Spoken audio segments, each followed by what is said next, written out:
और साथियों, कैसे हैं आप सब। स्वागत करते हैं आज आपका द मिशन स्काई ऑपरेशन के इस दूसरे एपिसोड में। आप अभी देख रहे हैं जीपीएस मयंक। मैं हूं मयंक शर्मा। आज सबसे पहले आपको बता दूं कि आज है श्री कृष्ण जन्माष्टमी और श्री कृष्ण जन्माष्टमी की आप सभी लोगों को हार्दिक बधाइयाँ और शुभकामनाएं। और आज बात करते हैं श्री कृष्ण भगवान के सबसे प्रमुख ग्रंथ श्रीमद्भागवत की कथा,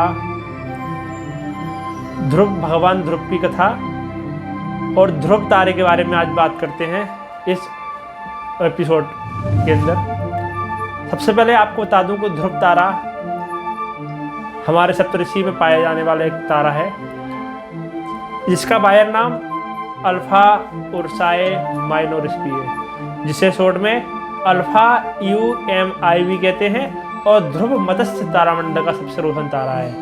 यह पृथ्वी पर दिखने वाले तारों में से 45वां सबसे बड़ा तारा है और यह पृथ्वी से लगभग 434 प्रकाश वर्ष की दूरी पर स्थित है।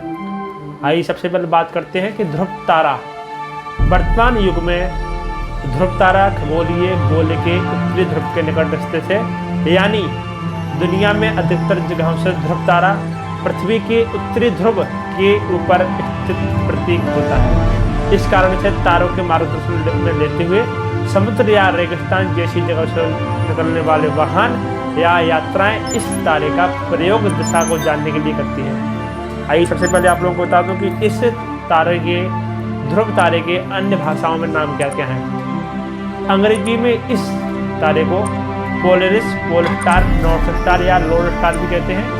अरबी भाषा में से नजुम अल शुमाल भी कहते हैं, जिसका अर्थ होता है उत्तर का तारा। फारसी में से कुतुबी तारा भी कहते हैं। आइए बात जानते हैं इस तारे के बारे में कि यह तारा क्या अपनी जगह पर स्थित है, क्या यह तारा अपनी जगह पर हमेशा स्थित रहेगा या नहीं। आइए, जैसे कि आप सभी लोग जानते हैं कि पृथ्वी का अक्ष एक धीमी गति से लेकर निर्धारित समय में अपनी गति से निर्धारित गति से डगमगाता रहता है, जिस वजह से कोई भी तारा स्थिर रूप से उसके ध्रुव के ऊपर स्थित नहीं रहता। ध्रुव तारा इस समय लगभग उत्तरी ध्रुव के ऊपर है, लेकिन यह हजारों सालों के काल में बदल जाएगा। पृथ्वी के इस अक्ष के रुझान में बदलाव ऐसा है कि यह हर 26,000 साल में उसका एक चक्र पूरा हो जाता है। इसका अर्थ है कि ध्रुव तारा पृथ्वी के ध्रुव से हटता हुआ प्रतीक होता है, लेकिन आज से 26,000 वर्षों बाद ध्रुव तारा फिर से ध्रुव तारे के लगभग ऊपर होगा। इस समय है अक्षांश ध्रुव तारे को उत्तरी ध्रुव की ओर समीप ला रहा है। सन 2100 से 2105 में है अपनी सबसे समीपी स्थिति में होगा और उसके बाद ध्रुव से हटने लगेगा।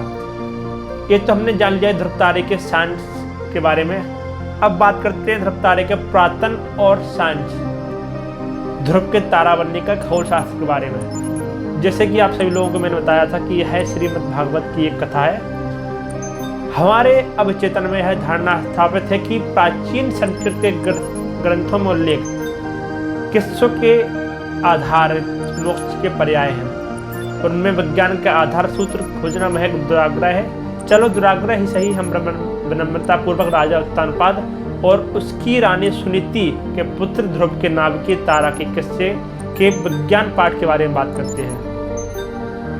सबसे पहले आपको बता दूं कि राजा उत्तानपाद थे, उसकी दो रानियां सुनीति और सुरुचि। सुनीति के पुत्र था ध्रुव एक, और उसकी दूसरी सुरुचि के भी एक पुत्र था।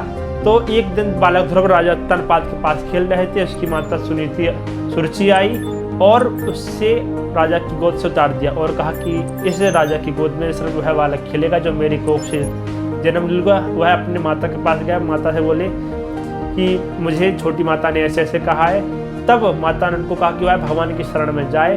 तब वह भगवान विष्णु की तपस्या करने लगे और भगवान ने उसकी तपस्या से वरदान देकर उसे कहा कि हे ध्रुव, मैं तुम्हें वह स्थान देता हूँ जो सूर्य, चंद्र, मंगल, बुध, बृहस्पति, शुक्र और शनि आदि ग्रह, नक्षत्रों, सप्तऋषियों और संपूर्ण विमानचारी देवगणों से ऊपर है। देवताओं में से कोई 4 युगों तक और कोई 1 मनवंतर तक ही रहते हैं, परंतु मैं तुम्हें एक कल्प तक रहने की अनुमति देता हूँ।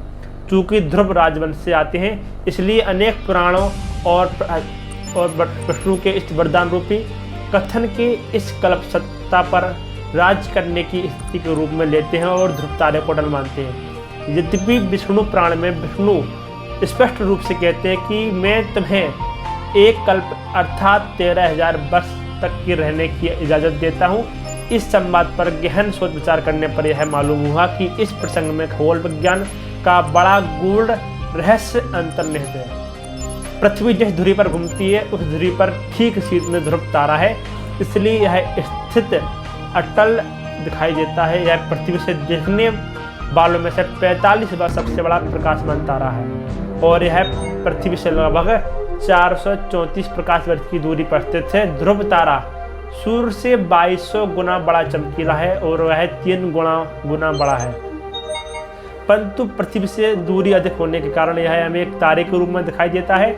हम जानते हैं कि कुम्हार के चाक के ऊपर ध्रुव पर चाक जिस तरह डोलता है, पृथ्वी भी उसी तरह अपने अक्ष पर डोलती है। इस प्रक्रिया में विज्ञान की भाषा में पुरस्सरण पोलरिस कहते हैं और इसलिए इसे पोलरिस स्टार के नाम से भी जानते हैं। पृथ्वी को एक चक्र पूरा करने में, पोलरिस चक्र पूरा करने में 26,000 वर्ष लगते हैं। इससे पता चलता है कि ऋषियों को ज्ञात था कि एक तारा और है जो 13,000 वर्ष बाद ध्रुव तारे की तरह ही पृथ्वी की धुरी की दिशा में आ जाता है और अटल दिखाई देता है। इस तारे का नाम अभिजित या वेगा नाम है। पृथ्वी से दिखने वाले सबसे तेज और चमकने वाले तारों में यह 5वां माना जाता है।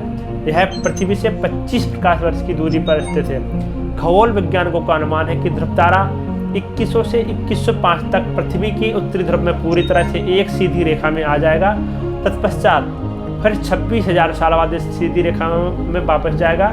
इसका स्थान अभिजित तारा ले लेगा। दरअसल यह पृथ्वी की चक्र की आवर्तन पद्धति है जो तारों की स्थितियों को परिवर्तित कर देती है। हालांकि वैज्ञानिकों का यह भी दावा है कि यह अभी भी उत्तरी ध्रुव में पूरी तरह विलोपित नहीं होगा।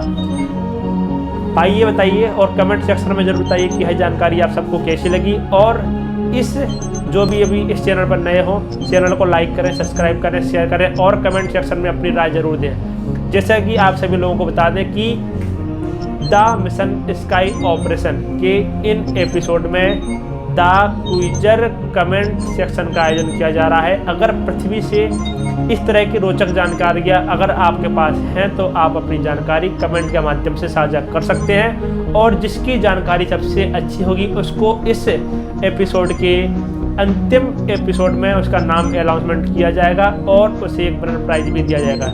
जब तक के लिए देखते रहिए द मिशन स्काई ऑपरेशन और मैं हूं मयंक शर्मा। आप लोग अभी जो इस चैनल पर नए आए हैं, चैनल को लाइक कीजिए, सब्सक्राइब कीजिए, शेयर कीजिए और कमेंट सेक्शन में जरूर बताना